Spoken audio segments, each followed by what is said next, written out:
Entry month July.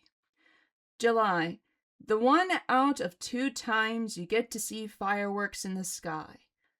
I love to see the sparkles fly up in the air at night. The whole town has gathered around for a big blowout for 4th of July. I went there to check things out, and it was crazy. There's many different food stands, vendors, and merchants to celebrate this year. I grabbed me something to eat and finished it off with some cotton candy. As the nights grew darker, we all gathered to the center of town and watched the fireworks begin shooting in the air. They had all kinds of different fireworks being blasting to the night sky, but there was a moment in the sky where I saw something fly by. I blinked a couple of times until I figured it out that in the sky was a very big bat. But suddenly, a loud firework shot into the air and hit the bat. I got so startled of what I just saw. Behind me, the people that were working on the fireworks were a couple of jerky guys that screamed, "Score! I hit something! I hope it was a bird!" Then another screamed, "Go back to the forest, you dumb animal!" I was furious of what I just heard, and I didn't want to stick around with people like them all night. I flee towards where the bat landed. Luckily, I saw where it landed and brought a flashlight to see. I kept searching and searching until I lost hope. I couldn't find the bat anywhere until I thought of an idea. I grabbed the seeing stone and looked through it. I circled the area until I found it. The bat was behind some bushes. That's why I couldn't find it. I reached into my pocket and grabbed my handkerchief.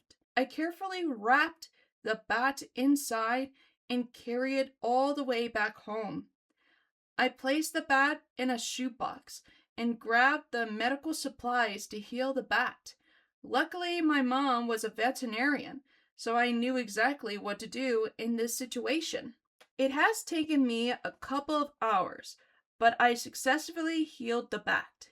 There has been some damage to the wing, but the medicine I gave the bat should heal in a couple of weeks. I poke holes on the lid of the box and covered the shoebox. I don't want a bat flying all over my place. And with that, I called it a night and went to bed. The next morning, I checked on the bat. As I opened the lid, it scurried all around. I forgot that bats don't like light, so I opened the lid a little bit and the bat was doing fine for now. I cut up some fruit for the bat, but it refused to eat any fruit I gave it. So I spent the whole day gathering bugs for the bat. It was night when I finally gathered all kinds of bugs in a container. I picked up a grasshopper to feed the bat, but it refused. I was disappointed. What kind of bat doesn't eat bugs and fruit? I heard a knock on the door. I walked to see who it is, and it's Edward. I opened and said, "Come in, come in." Just when Edward was coming in, Jack swoops in and said, "Don't mind if I do," and transformed in his half-human form. Edward got mad and said, "You can't fly in here. I told you not to be here." Jack said, "But I went in anyways." I told Edward, "It's fine." Edward looked at me and said, "You look tired." I said, "I spent the whole day getting food for this bat that got hit by a firework yesterday night, and it refused all the fruit and bugs I gave it." Edward said with curiosity, "Bat?" I said, "Yes. I saw some people hit this bat with a firework. Luckily, I found the guy with the seeing stone you gave me and treated the little guy. Edward's eyes widened and said, "Wait, you found the bat with your seeing stone?" I said, "Yes. Why?" Edward immediately opened the box and held me close as he said, "That's not a bat you found." The box then shot out something black and long. The curtains began to move furiously as the mysterious black thing stood. It then showed two red eyes and then spread out long bat wings. But suddenly, one of the wings bent and contracted back. "Ow! Ow! My wing!" said the figure. I turned on the lights, and immediately it covered itself from the lights. Jack peeped out from the wall corner to say, "Oh my! Oh my! Oh my gosh! Is it that you, Benji?" The figure lowered its wings to reveal itself as a tall man with spiked black hair. Its eyes were red and was wearing some PJs that has little bats on them and a shirt says, "Stay back, I bite." The person said, "Well, this is utterly humiliating." Jack suddenly burst into laughter by the wall and slid all the way down onto the floor by the side of this person. I said, "Who are you?" The person said, "I am Benjamin. I am the only vampire that lives around here. I live somewhere just to the top of the mountain. So, can I ask, are you the blasted mortal that shot that sparkly rocket at me?" I said, "Oh no, I didn't do it. Some other people did it. I'm the one who picked you up and treated your wounds." He saw the wing patched up in bandages and said, "Ah, I see. Also, why are you also here then?" I said, "I live here." Benjamin said, "Ah, does Bello know that this mortal is living in the woods?" Jack and Edward looked at each other. Benjamin said, "Ah, I see. I'll go to her at once." Edward blocked his way. "You can't tell her that someone is living here. You know the rules. All creatures are to report a human living in the woods, and all creatures are allowed to terrorize or hurt any human that comes here. Or are you saving this mortal as a meal for your own?" Benjamin said. Edward said, "I would never devour a human. And frankly, do you know what happened the last time a human was set foot living here? 8 years ago, a mid-aged human was killed by her with a pack of bloodthirsty wolves. They tore that human left and right. The humans in their blue caps had to stay here for about 2 weeks because of that. I want to avoid that from ever happening." Benjamin gave a serious look at Edward and said, "Either way, I have to report it." Edward then grabbed Benjamin's shoulder to pin him up against the wall. Edward said angrily, "In case you forgot, this mortal saved your life. Don't you think you can return the favor and not report her?" I looked at him and Benjamin looked at me and sighed. Benjamin said, "Fine, I won't report the mortal, but sooner or later she will know." He looked at his wing and said, "After all, I won't be able to fly for a while until this heals. Is it all right if I stayed in your custody?" I said, "Yes, you can. Thanks for not reporting me." Benjamin said, "You're welcome." Then we all headed back to the living room. Edward sat on the couch. Jack looked at Benjamin as I repatched his wound on his wing.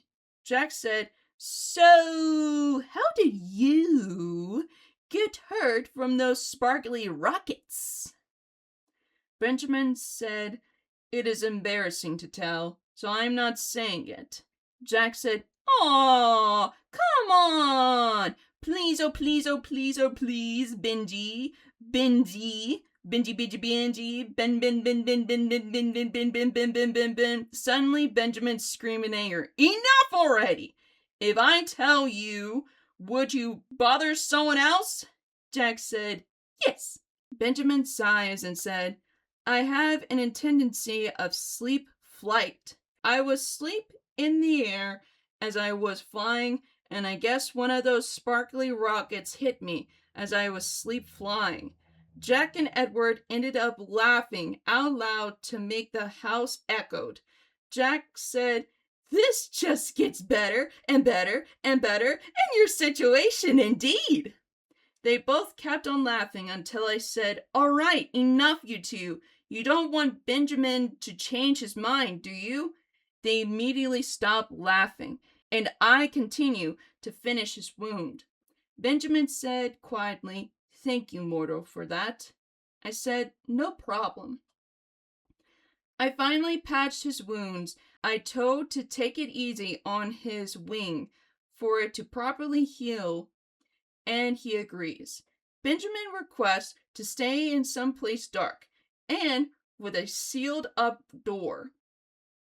I told him either the basement or the attic is available, and he took the basement. Luckily, there was a spare bed down there that he can sleep on until he recovers. He's been down there in the basement for quite some time. He told me that he needs blood to feed on, but not humans for some reason. Benjamin prefers to drink off on cow's blood or mice to satisfy his cravings. I set a couple of mouse traps outside, but it wasn't enough. So I had Edward and Jack to go out and fetch some mice. Because, for one, I am not stealing a cow. That would be a crime that I don't want to commit. They brought a lot of mice, and I thanked them by giving them some cookies. Benjamin was pleased for now, but we both know it's not enough. But what can you do, honestly?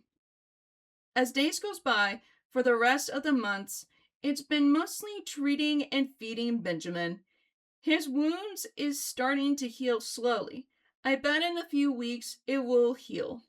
But the strangest thing about Benjamin is that either at night or when the sun is up, I would hear footsteps or even caught him opening the door or roaming around in his sleep. I have to either cover him up and lure him back downstairs or wake him up. To prevent this happening, I have to lock the door, now with a chair, because he found a way to open it in his sleep. Sleepwalkings are very mysterious. You never know what you're going to do. Everything else is going good other than that. Like I said, Benjamin's wound will recover in a few more weeks, but for now, all we can do is wait for him to get better. I'm very glad that he won't tell that mysterious woman. I'm a bit curious about her and also scared of her. I want to go in the woods, but like Edward said, I'm not ready yet, and I do agree with him on that. As for now, we must wait. After all, patience is key. End of July log.